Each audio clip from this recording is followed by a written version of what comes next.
नमस्कार दोस्तों, मैं आनंद सर एक बार फिर से आपसे मुखातिब हूं और स्वागत करता हूं आपका मैथमेटिका के YouTube चैनल पर। हम इस बीच पॉलिटेक्निक और वनडे एग्जाम्पल बेस्ड टॉपिक्स को पढ़ रहे हैं, तो इधर काफी कुछ हमने चर्चाएं की विज्ञान से संबंधित। आज की हमारी विज्ञान की हेडिंग है, यानी कि फिजिक्स से जो रिलेटेड है, वो हमारी भौतिक राशियां। ठीक है, भौतिक राशियां आज की हमारी चर्चा का विषय है, जिसे हम अंग्रेजी में फिजिकल क्वांटिटीज कहते हैं। ठीक है, एक इंपॉर्टेंट हेडिंग है मित्रों। अगर मैं बात करूं वनडे एग्जाम की, तो लगभग एक एग्जाम्पल फिजिक्स में ये आजकल एक पैटर्न बन चुका है। पूछा जाता है कि किसमें से दिए गए 4 एग्जाम्पल में से कौन सी राशि सदिश है, कौन सी अदिश है। ठीक है, तो इसी आधार पर एक क्वेश्चन वहां जाता है। जबकि हम बात करें अगर पॉलिटेक्निक एंट्रेंस एग्जाम की, तो वहां इस तरीके का ऑब्जेक्टिव कभी कभी और कभी कभी आगे चलकर इसी पर हम एक हेडिंग पढ़ेंगे, सदिश राशियों का वियोजन और 2 सदिशों का परिणामी। उस पर आधारित न्यूमेरिकल पॉलिटेक्निक एग्जाम में पूछ लिए जाते हैं। उस पर कुछ बेसिक लेवल के भी सवाल हैं जो इन एग्जाम्स में भी, यानी कि इवन पीसीएस आईएएस वगैरह में भी पूछे जाते हैं। तो काफी महत्वपूर्ण चैप्टर है ये, भौतिक राशियां या फिजिकल क्वांटिटी। फिजिक्स में जितनी भी क्वांटिटी आती है, जैसे द्रव्यमान, भार, ऊर्जा, बल, विद्युत क्षेत्र, चुंबकीय क्षेत्र, ठीक है, बल, विस्थापन, दूरी, चाल, समय, इन सभी को हम कहीं ना कहीं 2 कैटेगरी में बांट सकते हैं। ये 2 कैटेगरियां क्या क्या है, उस पर जरा अंडरलाइन कीजिएगा। एक राशि हमारी होती है सदिश राशि, ठीक है, अंग्रेजी में हम इसको बोलते हैं वेक्टर। ठीक है, और दूसरी राशि हमारी होती है अदिश राशि। ठीक है, अदिश राशि। मैं थोड़ी सी जो डिफिनेशन, इसको हम लोग स्केलर क्वांटिटी बोलते हैं, स्केलर बोलते हैं। ठीक है, अब ये सदिश राशि और अदिश राशि की किताबी परिभाषा की बात करें तो कहता है कोई भी भौतिक राशि जिसमें परिमाण, ठीक है, यानी कि मैग्नीट्यूड, और डायरेक्शन यानी कि दिशा, जिसके पास परिमाण और दिशा दोनों मौजूद हो, ऐसा किताबें कहती हैं, मैं नहीं कहता, वो सदिश राशि कहलाती है। मैं क्या कहता हूं, जवाब है एक और, कि ये 2 प्रमाणिक पूरी बातें नहीं है। ये कंप्लीट डिफिनेशन तब होती है जब आप इसमें ये लिखते हैं कि राशियों को वियोजित कर जोड़ा जाए, राशियों को वियोजित करके जोड़ा जाए। आपके पास एक से अधिक एक जैसी राशियां आ जाए, ठीक है, तो उनको, राशियों को आप वियोजित करके जोड़ें।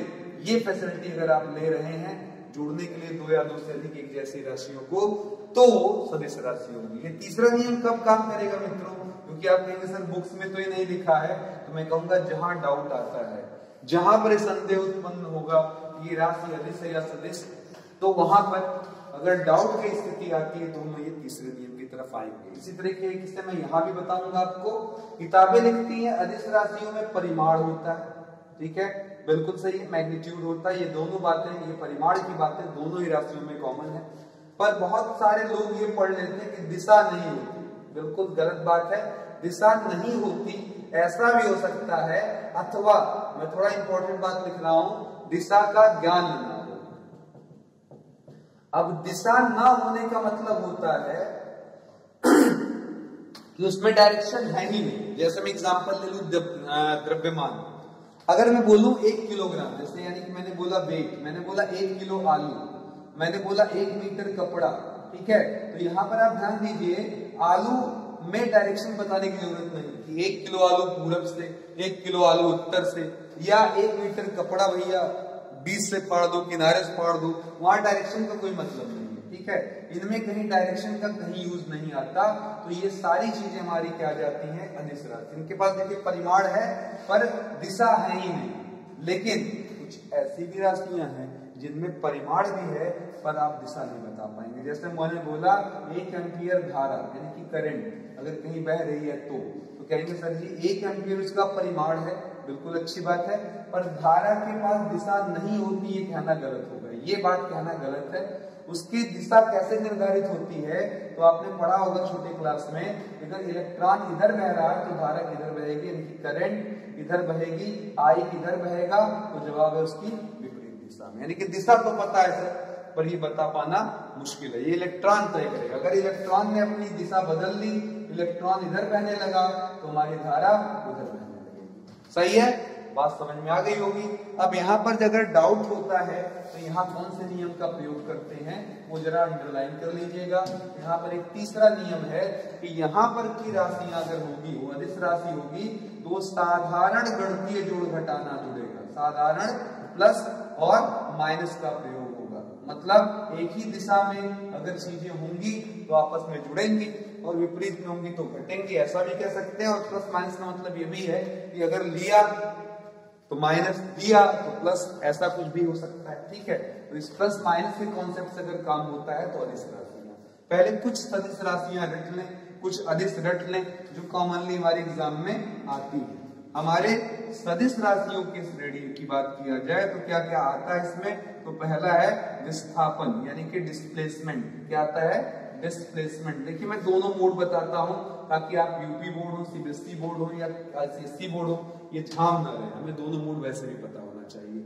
हिंदू भाषी, हिंदी देश के वासी हैं और हमें अगर हिंदी नहीं आती है तो ये सबसे शर्मनाक बन रहा है मित्रों। और इंग्लिश इसलिए आनी चाहिए क्योंकि मुझे सारे जमाने के साथ तालमेल में बैठाना, तो दोनों भाषाओं का हमें ज्ञान होना चाहिए। अगला त्वरण, ठीक है, यानी कि एक्सेलरेशन, ठीक है, एक्सीलरेशन, ठीक है, ये दूसरी चीज हो गई हमारी, सेकंड।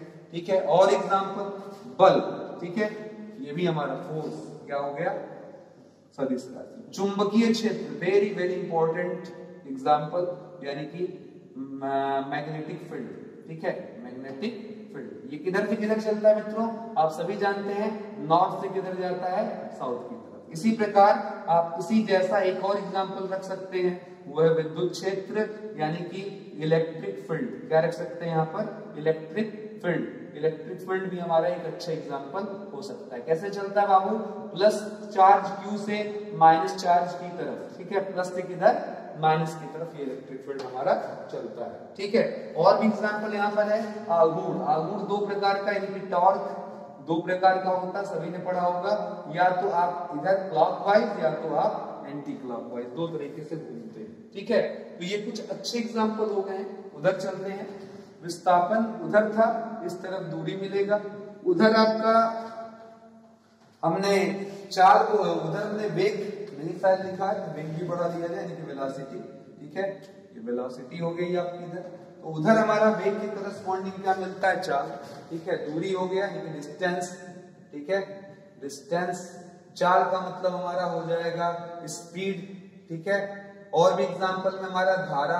अब यहाँ देखिए, धारा के पास मैंने बोला था ये दिशा नहीं होती, पर दिशा का नहीं होती ऐसा नहीं है, दिशा का ज्ञान नहीं होता। और धारा कैसे नियमों का पालन करता है, देखिएगा ऑब्जेक्टिव देख लीजिएगा, काफी इंपॉर्टेंट है। अगर कोई संधि यानी कि ज्वाइंट है, उसकी तरफ करंट आ रही है तो उन्हें जनरली हम कैसे साइन के साथ लेते हैं, प्लस, और अगर उससे दूर जा रही है तो कैसे लेते हैं, माइनस। यहाँ पर एक बढ़िया ऑब्जेक्टिव सवाल हमारे एग्जाम्स में कई बार ऐसे पूछ लेता है, सस्ता सा, बहुत सारे एग्जाम्स में आया हुआ है, इस तरीके से वो बना लेगा। यहाँ पर कह देगा ये 10 एम्पियर है, 2 एम्पियर है, ये 3 एम्पियर है, यहाँ पूछ लेगा धारा कितनी होगी। ठीक है, तो आप देखिएगा यहाँ पर हल में आएंगे, हम कहेंगे सर जी ये देखिए जो आ रहा है वो प्लस 10 हो जाएगा, क्योंकि जंक्शन की तरफ आती हुई धाराएं धन में ली जाती है। ये भी इधर ही आ रहा है तो ये धन हो जाएगा, ये यहाँ से दूर जा रहा है माइनस हो जाएगा। ये वाला मुझे मालूम नहीं है, पर फिलहाल माइनस एक्स के रूप में इसका इस्तेमाल, ना एक्स लिखिए, एक्स लिख दीजिए, सीधे के रूप में इस्तेमाल कर सकते हैं। अब इन सभी को जोड़ लिया जाए, इसको ये भी कहा जाता है कि जंक्शन की कुल धाराओं का योग अगर हम करें तो आने वाली करंट और जाने वाली करंट बराबर होगी। ये बिल्कुल ऐसे है कि जैसे आपने टोटी में अपने घर में देखा होगा, एक मेन पानी आ रहा है, अब उस पानी को आप बाथरूम में ले जाइए, उस पानी को आप किचन में ले जाइए, लेकिन अमाउंट कितना आएगा जितना आपका मेन स्टोरेज जहां से पानी आ रहा है। मान लिया अगर ये टंकी से जुड़ा हुआ है तो तब तक पानी आएगा जब तक टंकी में पानी होगा, उसके बाद खत्म। चाहे उसके आप नहा लीजिए, धो लीजिए, या फिर अपना कमरा साफ कर लीजिए, या फिर किचन में सब्जी काट लीजिए। बातें समझ में आ गई होंगी मित्रों। तो यानी कि आने वाली धारा जंक्शन की तरफ और जाने वाली धारा जंक्शन से, इन सबको का मान आपस में क्या होता है, बराबर। आप ऐसे भी कह सकते हैं। इसके अलावा इसी नियम को ऐसे भी कहा जाता है कि इन सभी धाराओं का योग क्या होता है, शून्य।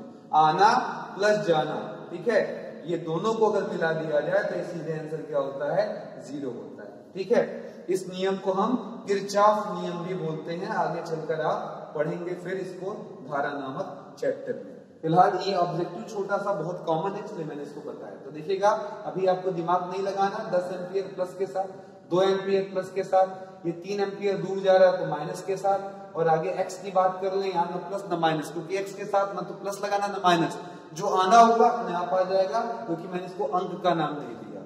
अगर आपने किसी भी चैप्टर में पढ़ा हो तो मैंने बताया, दर्पण वाले चैप्टर में भी बताया था, यू वी डब्ल्यू में प्लस या माइनस का उपयोग तभी किया जाता है जब हमको अंक पता हो।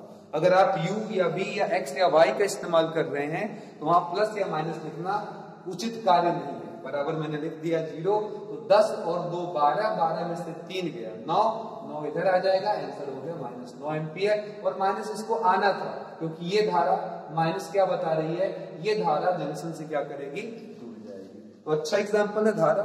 अगला हमारा यहाँ पर देखिएगा एग्जाम्पल क्या है, बहुत इंपॉर्टेंट एग्जाम्पल, कार्य। ठीक है, कार्य भी इसी के अंतर्गत आ जाता है हमारा,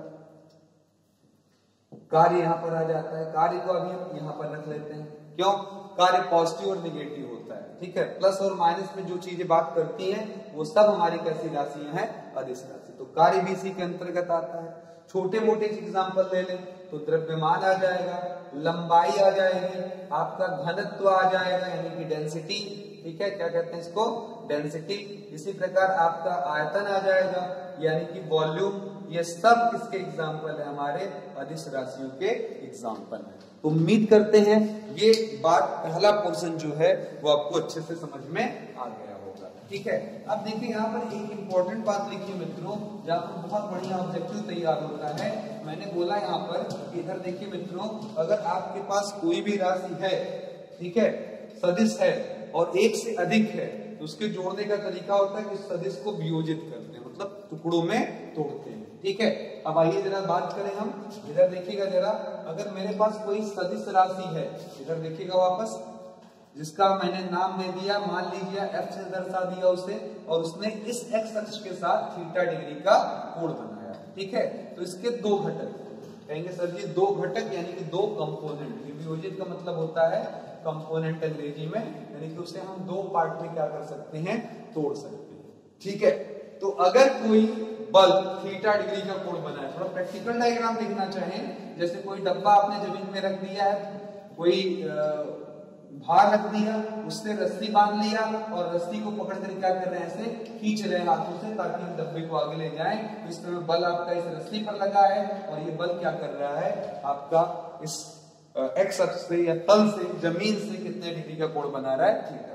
तो अब इस बल को अगर मुझे ब्रेक करने की सुविधा दी जाए तो हम दो पार्ट में ब्रेक कर सकते हैं, एक तो एक्स अक्ष की तरफ और दूसरा हमारा वाई अक्ष की तरफ। ठीक है, सॉरी मित्रों, बीच में कुछ मधुमक्खियां न जाने कहां से घूमते हुए चली आई हैं, शायद इन्हें भी इस क्लास में कुछ ज्यादा ही आनंद प्रतीत हो रहा है। ये मेरे लिए एक समस्या का विषय है क्योंकि लाइट पर लगातार दौड़ रही हैं और इससे हमको डिस्टर्बेंस हो रहा है पढ़ाने में आपको।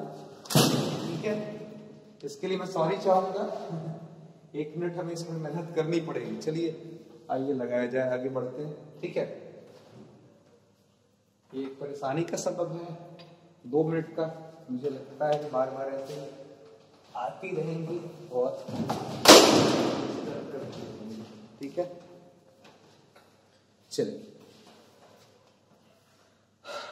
अब बात मैं कर रहा हूं किसे हम दो पार्ट में तोड़ सकते हैं। इसका सेंस ये होता है कि अगर आपके पास एक बल है F, ठीक है, तो आप अकेले से F और थीटा से दर्शा सकते हैं। मजा नहीं आता है तो इधर आपका एक घटक मिलेगा जिसे हम F cos थीटा कहेंगे, इधर एक घटक मिलेगा जिसे क्या कहेंगे हम, F sin थीटा कहेंगे। इस घटक को हम क्षैतिज घटक यानी कि हम लोग क्षैतिज घटक यानी कि हॉरिजॉन्टल कंपोनेंट कह सकते हैं। कौन सा कंपोनेंट कह सकते हैं मित्रों, हॉरिजॉन्टल कंपोनेंट कह सकते हैं। और उधर आ जाए, ठीक है, इधर आ जाए ऊपर की तरफ, तो इसे हम ऊर्ध्व घटक कहते हैं। ठीक है, जिसे हम लोग वर्टिकल कंपोनेंट कह सकते हैं, वर्टिकल कंपोनेंट। यानी कि अगर हमको ये मजा नहीं दे रहा है तो हम इसे दो भागों में तोड़ सकते हैं, एक बल को दो पार्ट में तोड़ सकते हैं, एक क्षैतिज और एक ऊर्ध्व। ठीक है, आप ध्यान देते रहिएगा, ये कैसे और ढेर सारे लग जाएंगे, कैसे जुड़ेंगे, सब मैं आपको समझाऊंगा, लेकिन धीरे धीरे। पहले इस पर आने वाला सवाल सुनिएगा, बहुत कॉमन सवाल है। ये सवाल इस तरीके से पूछा जाता है हमसे कि हमारे पास, ठीक है, हमारे पास एक कोई पिंड है जिस पर 5 न्यूटन का बल लगा है, ठीक है, एक पिंड है जिस पर 5 न्यूटन का बल लगा है। ये पिंड जो बल है वह एक्स अक्ष से 60 डिग्री का कोण बना रहा है। वह क्या कर रहा है? एक्स अक्ष से 60 डिग्री का कोण बना रहा है। क्वेश्चन ये पूछ लिया जाता है इसका, क्वेश्चन ये कि क्षैतिज घटक क्या होगा, हॉरिजॉन्टल कंपोनेंट क्या होगा, क्षैतिज घटक, ठीक है, क्या होगा। और दूसरा क्वेश्चन बनेगा आपका ऊर्ध्व घटक क्या होगा, क्या होगा, ऊर्ध्व घटक क्या होगा, ठीक है। ये दो क्वेश्चन आपके बन जाएंगे, यानी कि वर्टिकल कंपोनेंट क्या होगा, ठीक है। तो आइए जरा देखते हैं, ये पिंड है जिस पर 5 न्यूटन का बल यानी कि F बराबर 5 लगा है। एंगल कितना दिया गया मित्रों? 60 डिग्री दिया गया है। क्वेश्चन आपसे क्षैतिज पूछा जा रहा है, तो जवाब हो जाएगा सर क्षैतिज घटक की वैल्यू कितनी होती है, इधर देख लीजिएगा, हमारा क्षैतिज घटक होता है F cos थीटा, तो हमने लिखा F cos 60 डिग्री। दूसरा सवाल पूछा है ऊर्ध्व घटक क्या होगा, जवाब होगा सर ऊर्ध्व घटक की वैल्यू हो जाएगी F sin थीटा, यानी कि यहाँ पर आपका F sin 60 हो जाएगा। अब F की वैल्यू 5, cos 60 का मान 1/2, F का मान 1, sin 60 का मान √3/2, ये आ जाएगा। एक आंसर होगा 5/2 न्यूटन, दूसरा 5√3/2 न्यूटन। तो ये मुझे लगता है आपको समझ में आ गया होगा। इसमें कोई भी एक घटक पूछ लिया जाता है, बल कुछ भी लिखकर दे देता है। काफी आसान ऑब्जेक्टिव होता है, हर एग्जाम में ये आता रहता है, ठीक है। अभी इस पर हम वापस लौटेंगे, लेकिन मैं समझता हूं कि एक अलग से वीडियो में हम इस पर बात करेंगे कि जब बहुत सारे बल लगे हो, ठीक है। वो हमारे सिलेबस के अंतर्गत नहीं आता क्योंकि हायर लेवल प्रॉब्लम में बन जाता है। वैसी चीजें यूपीटी वगैरह में पूछी जाती है। हमारे सिलेबस में और क्या आता है इस टॉपिक पर, तो जवाब है 2 बलों का परिणाम, केवल 2 बल। एक पिंड पर 2 बल लगे हों तो उसका परिणामी क्या होगा, ये हमसे काफी हद तक पूछा जाता है। तो आइए देखते हैं, अगर हमारे पास एक पिंड है, ठीक है, यानी कि एक पार्टिकल है और इस पर 2 बल लगे हैं, एक का नाम हमने दे दिया P और दूसरे का नाम क्या दे दिया Q। आपको फॉर्मूला याद करना है मित्रों की ओर, ज्यादा मेहनत नहीं करनी है, ठीक है। देखिए एक हमारे पास बल लगा P, एक Q, यानी कि उसको आप अगर डायग्रामेटिकली समझिए तो एक आदमी ने ऐसे बल लगाया है आगे, एक आदमी ने आया ऐसे तिरछे बल लगा दिए, जिसके नाते हमने ऐसे इधर लगा दिया, इसके नाते ऐसे लगा दिया, ठीक है। और ये दोनों बल आपस में कितने का कोण बना रहे हैं? थीटा का। तो सवाल ये उठता है कि इन 2 बलों के नाते परिणामी बल कितना होगा। अब ये परिणामी बल कितना होगा जानने के लिए जो नियम यूज किया जाता है, उस नियम का नाम है चतुर्भुज नियम, ठीक है, चतुर्भुज नियम, ठीक है। Parallelogram law of force, parallelogram law of force, अंग्रेजी में इसको कहते हैं, इंग्लिश में इसको बोलते हैं पैरेललोग्राम लॉ ऑफ फोर्स। तो अगर 2 बल थीटा डिग्री पर किसी पिंड पर कार्य कर रहे हो तो उनका परिणामी इन्हीं के द्वारा बने हुए समांतर चतुर्भुज, जिसका मतलब होता है पैरेललोग्राम के विकर्णों से काम करता, मतलब जो विकर्ण है उस दिशा से इसका परिणामी r काम करेगा, ठीक है।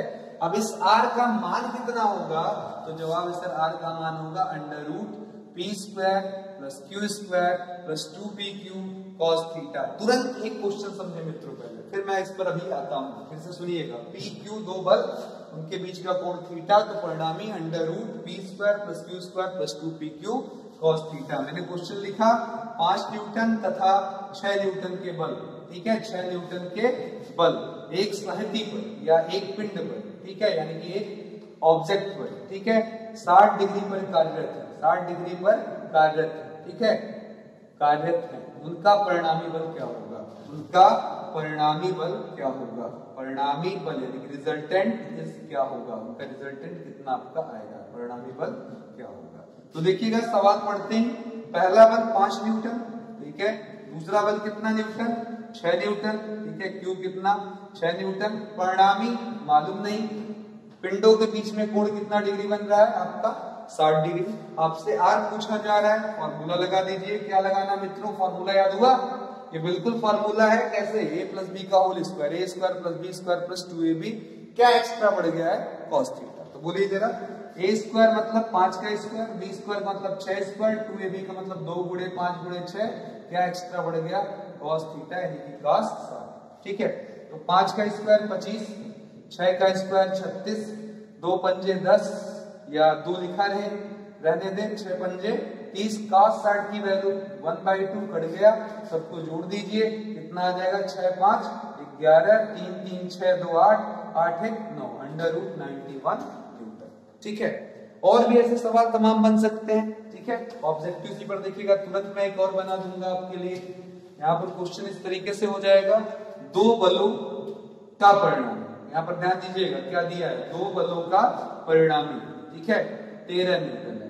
ठीक है, 13 न्यूटन है। एक बल 12 न्यूटन का है, ध्यान दीजिएगा, एक बल कितने का है 12 न्यूटन का है, तो दूसरा बल कितना होगा। ठीक है, दो दूसरा बल कितना होगा, जबकि ठीक है, जबकि पिंड एक दूसरे से अब यहाँ पर जो भी आप लगाना चाहें वो आप लगा सकते हैं। ठीक है, एक दूसरे से 120 डिग्री पर कार्यरत। ठीक है, अब चलिए जरा क्वेश्चन लगाया जाए। ध्यान से देखिए मित्रों, क्या क्या हमको दिया इस सवाल में, पहले ये आउटपुट ले लीजिए। हमसे लिखा हुआ है कि दो बल है, ठीक है, दो बलों का परिणामी, अंडरलाइन करिएगा, रिजल्टेंट ऑफ टू फोर्सेस, यानी कि आर बराबर कितना दिया है 13। फिर कहता है एक बल कितना है 12 न्यूटन का है, दूसरे बल का पता नहीं है, हम जानना चाहते हैं सर, जबकि दोनों बलों के बीच का कोण थीटा बराबर 120 डिग्री है। तो आप कहेंगे सर जी फॉर्मूला आर बराबर √p² + q² + 2pq cos theta, इधर देखिए अंडर रूट लगा हुआ था, इसीलिए मैंने लिखा वर्ग, यानी कि टेकिंग स्क्वायर, वर्ग लेने पर दोनों साइड में वर्ग लिया, तो यहाँ r की जगह 13 का स्क्वायर, p के जगह 12 का स्क्वायर, फिर q², फिर 2p के जगह 12, फिर आगे यहाँ पर क्या हो जाएगा आपका इंटू q, आगे क्या लग जाएगा आपका cos थीटा, यानी कि cos 60। तो यहाँ पर आपका 13 का स्क्वायर 169, 12 का स्क्वायर 144, जाकर घटेगा कितना आ जाएगा केवल 25, उधर हो जाएगा q², यहाँ पर देखिएगा 12 है, 2 है, q है, काट सॉरी 60 नहीं 120, 120 का मान -1/2, तो 2 से 2 हमारा क्या होगा कट जाएगा। अब सभी को एक साथ ऊपर कर लीजिए इकट्ठा, इसको उधर ले आइए, ये बन जाएगा q², यहाँ पर कितना हमारे पास -12q, इसे इधर ले आते हैं -25 बराबर 0। अब आप देख सकते हैं कि ये एक द्विघात का समीकरण है, जिसमें a का मान 1 है, b का मान -12 है, c का मान -25 है। मैं उम्मीद करता हूं सभी मित्रों को श्रीधराचार्य का नियम याद होगा, -b plus minus under root में b² -4ac/2a। यहाँ पर q की वैल्यू हमारी हो जाएगी -12, फिर प्लस माइनस 12 का स्क्वायर -4ac, ठीक है, बटे में कितना 2a, आगे लगा लीजिए न्यूटन। कैलकुलेशन तो आप कर ही सकते हैं। ठीक है, इस तरीके से सॉल्व हो गया। उम्मीद करते हैं क्वेश्चन समझ में आया होगा आपको आराम से।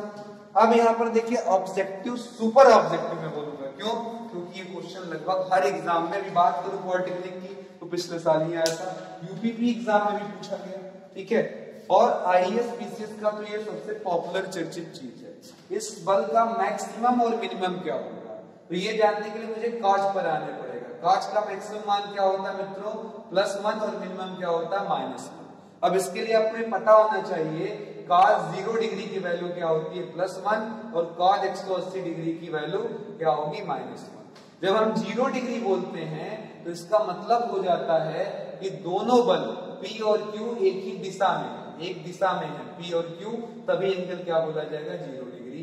अगर मैं बोलता हूं 180, तो अगर P ऐसे लगा है तो Q ऐसे। ठीक है, यानी कि दो बल अगर समान दिशा में है, ठीक है, समान दिशा में है, तो यहाँ पर क्या यूज होगा cos थीटा के जगह +1, और अगर दोनों पिंड एक दूसरे के विपरीत में है तो वहां पर हमारा थीटा होगा 180 डिग्री, और हम यहाँ क्या यूज करेंगे -1, यानी कि हमारी मैक्सिमम वैल्यू है।